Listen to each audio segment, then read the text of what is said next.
सुना है 14 फरवरी कोई डे मनाया जाता और उसमें कुछ लड़के जो हैं वो ये कहते हैं कि ये एक इंटरनेशनल दिन है जिसमें हमने फूल देना है किसी लड़की को, इज़हार मोहब्बत करना है। एक सुनार के बारे में आरफ रूमी ने लिखा है कि वो ना उसने बे औलाद था तो उसने एक बच्चा लेके पाल लिया, तो बच्चा उसको बाप कहता था, उसकी बीवी को माँ कहता था। उन्होंने ले पाल एक बच्चा था और ये लोग जिनकी औलाद नहीं होती तरस जाते हैं, कई तरसे हुए लोग थे।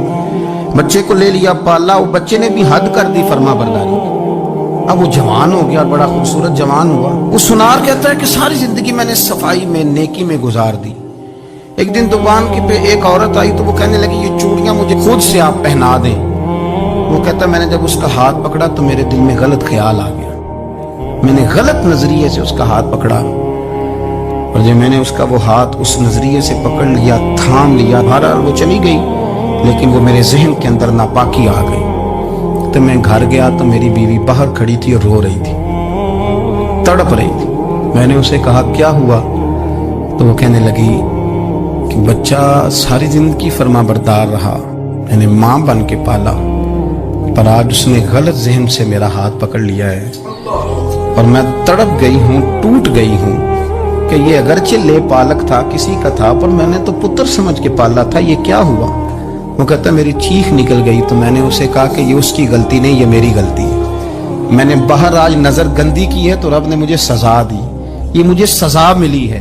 तो किसी की बहन को फूल भेजना चाहता है तो अगर उसी रात तेरी बहन को फूल आ गया तो किसी की बेटी पर गंदी नजर डालता है तो अगर ये तो तेरे घर में ये कर्ज चुकाना पड़ा। वो एक दोस्त है तो वो पसंद की शादी कर रहा था उसके घर में, तो उसकी बहन ने कहा है उससे, उसकी बहन ने कहा, उसने कहा भाई तू मर्जी की शादी कर रहा है, मेरा अब्बा अपनी पगड़ी तेरे पैरों में रखता है, माँ दुपट्टा रखती है कि बेटे हम तबाह हो जाएंगे, ना कर। और आज अगर तेरा ये हाल है तो फिर मुझे भी इजाजत दे, मैं भी मर्जी की शादी करूं। तो वो कांप गया बुरी तरह से। वो कहता है ये तू क्या कह रही है। उसने कहा तू तेरे लिए अगर ये जायज है तो मेरे लिए कैसे मना हो गया। तो ये कोई मुहज्जब कौमें नहीं जो ऐसे करती हैं, ये कोई तालीम याफ्ता होने की या गोरा चिट्टा होने की अलामत है। क्या आप किसी को फूल भेजेंगे, शर्म नहीं आती। मुहज्जब कौम और शरीफ लोग कौन होते हैं। मेरे नबी करीम अलैहिस्सलाम ने फरमाया अल हयाउ मिनल ईमान, हया तो ईमान का हिस्सा है। अगर तेरी नजर ज्यादा झुकी हुई है तो ज्यादा हया वाला है। इसलिए ये कोई गंदमंद किसी जगह भी किसी शख्स को करने की इजाजत नहीं, वरना याद रखें इसलिए कि जब आपके घर में बहू बेटियां हैं, बहनें हैं, फिर भी आप ये ज़ौक़ बनाएं तो फिर पता नहीं क्या सोचती है दुनिया, कहाँ रुकेंगे। इसलिए ये सारी रसूमात उन लोगों की हैं जो बेहयाई को प्रमोट करते हैं और फिर तरह तरह के वायरस उनकी जिंदगियों में आते हैं, फिर उनकी लाशों से ताफुन निकलता है, ताफुन, और फिर ये हाल होता है कि वो दफनाने के नहीं जलाए जाने के काबिल हो। अल्लाह से डरे, अल्लाह हमारे हाल पे रहम फरमाए। इसलिए कोई इंसान जो होता है वो खारजी असर जरूर कबूल करता है। और अब चूंकि जमाना है प्रिंट मीडिया का, इलेक्ट्रॉनिक मीडिया का, सोशल मीडिया का, तो किसी कोने में कोई खबर होती है तो वो फैल जाती है। चीजों के अच्छे असरात भी होते हैं और बहुत ज्यादा बुरे असरात भी होते हैं। हमारी औरतें घरों के अंदर बैठी थीं, बहुत सारी चीजों से आगाह नहीं होती थीं। अब वो घर के अंदर मौजूद हैं तो बहुत सारी चीजें घर के अंदर मीडिया के जरिए उन तक भी पहुंच जाती।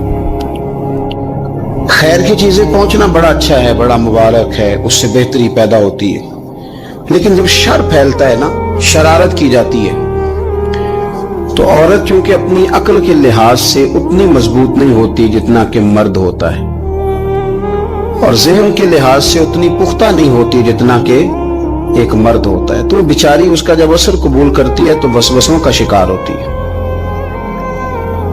और फिर जिस तरह आजकल जदीद खवातीन जिद्दत का लेबल लगा के सोसाइटी में आई हैं, कहती हैं हमने सियासी, समाजी, फलाही, मुल्की, इन सब मामलात के अंदर पूरा किरदार अदा करना है, तो वो चूंकि एक हसीन नारा लेके आती हैं तो हमारी बेटियां, बच्चियां, बहनें, माएं बाज़ोकात हालात के जबर की वजह से, बाज़ोकात वसवसों की कसरत की वजह से वो किसी न किसी तौर पर इस तकलीफ का शिकार हो जाती है और शैतान उन्हें अपनी लपेट में लेता है। करने का काम यह है कि औरतों को बताया जाए कि तुम्हारा असल सबक है क्या, تمہارا دین کے اندر کردار کیا ہے، تمہاری فضیلت کیا ہے، حقوق کیا ہے، تمہیں کتنا نوازا گیا ہے، اور تمہارا کردار بڑا شاندار رہا، عورتوں کا بڑا تابناک اور خوبصورت کردار رہا ہے دین کے لیے ہمیشہ۔ بلکہ جتنے لوگ دین کے لیے تیار ہوئے، عالم ہوں، مجاہد ہوں، غازی ہوں، استاد ہوں، حافظ ہوں، ان سب کو تیار کرنے والی مائیں ہیں، اور وہ پوری جد و جہد کے ساتھ بھیجتی، تیار کرتی، محنت کرتی۔ انہوں نے ان کی تیاری میں بھی اور آبیاری میں بھی خوب کردار ادا کیا۔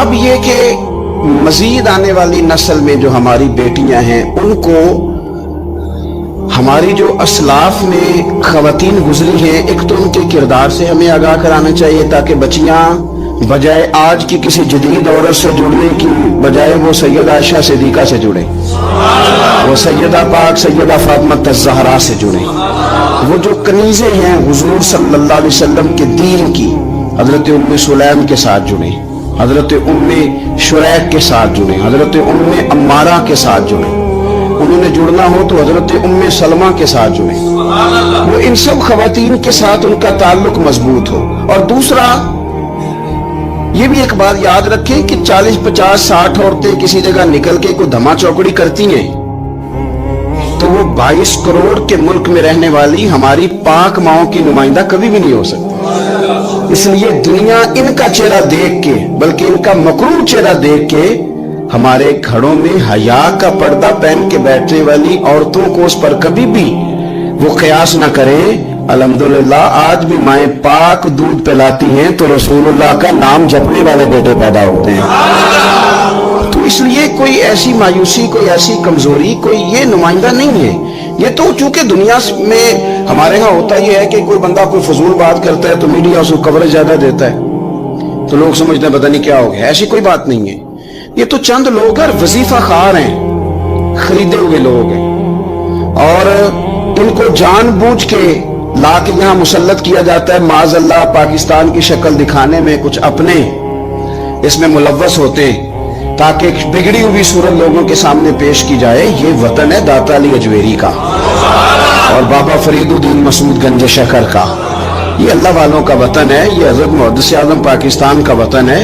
اس کے اندر اس طرح کے لوگ کس طرح پنپ سکتے ہیں، ان کا وجود نہیں۔ تو قرآن حکیم نے ہمیں کہہ دیا کہ جو بھی نیک عمل کرے وہ مرد ہو یا عورت ہو، تخصیص کوئی نہیں، ہو مومن، مرد ہو چاہے عورت ہو، فَلَنُحْيِيَنَّهُ حَيَاةً طَيِّبَةً، ہم اسے پاکیزہ زندگی عطا فرمائیں گے۔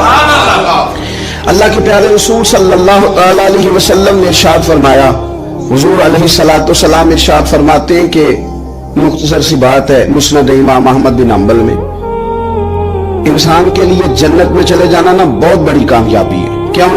اس لیے کہ اللہ کا دیدار بھی جنت میں اور مدینے والے محبوب کا قرب بھی جنت میں نصیب ہوگا۔ رسول کائنات علیہ السلام کے قرب میں بھی جگہ وہی جنت میں ملے گی، وہیں سب اللہ والوں کی زیارت ہے، وہیں سب کے لیے انعامات ہے، وہیں سب کا بسیرا ہے۔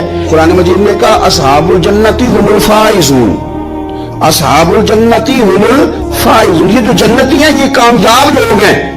تو نبی پاک صلی اللہ علیہ وسلم نے مختصر بات ارشاد فرمائی مسند امام احمد بن حنبل میں، حضور فرمانے لگے عورت 5 نمازیں پڑھے، اپنے روزوں کی حفاظت کرے، یعنی رمضان کے روزے رکھے، فرمایا اپنے خامند کی اطاعت کرے، نماز روزے کی پابندی کرے، خامند کی اطاعت کرے اور اپنی شرمگاہ کی حفاظت کرے۔